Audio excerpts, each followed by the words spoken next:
Seni ya. Sen.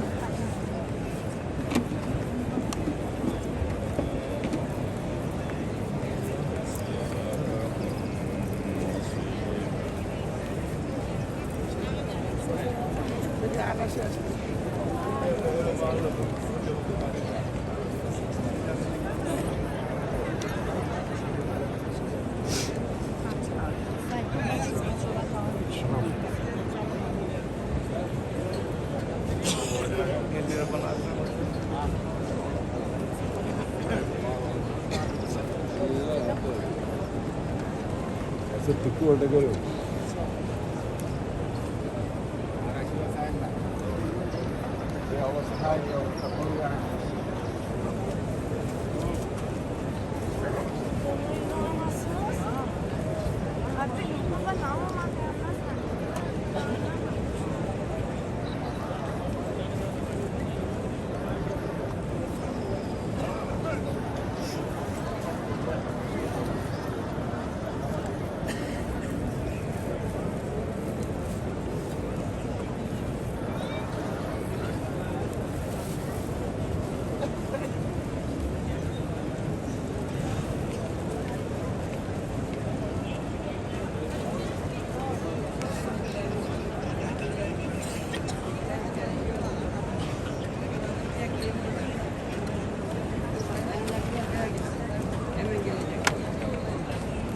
Gel.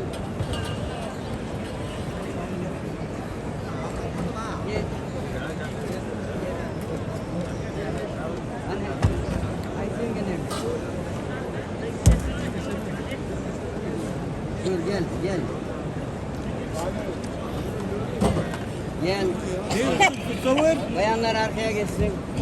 Çektin mi hocam? Çektim. Haydi gel. Hadi devam hadi. Az bir yere gitti be. Haydi şöyle.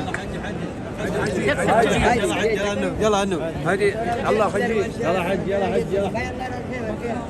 Hacı ya falan. Gel tamam. Sıra. Hocam çek bizi.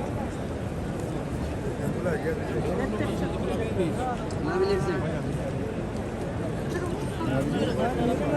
Vallahi hacı yala dur. Vallahi hacı. Tamam gel. O tarafa çektiklerim geçsin. Hacı. Gel.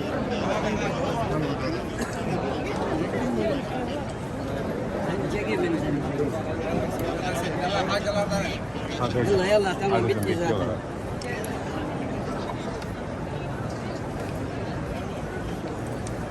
Dur bir dakika bekle.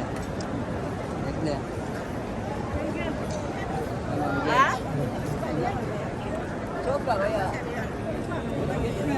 O çok. Ang kailan kaya? O çok var o ya. Ano ang çok ya?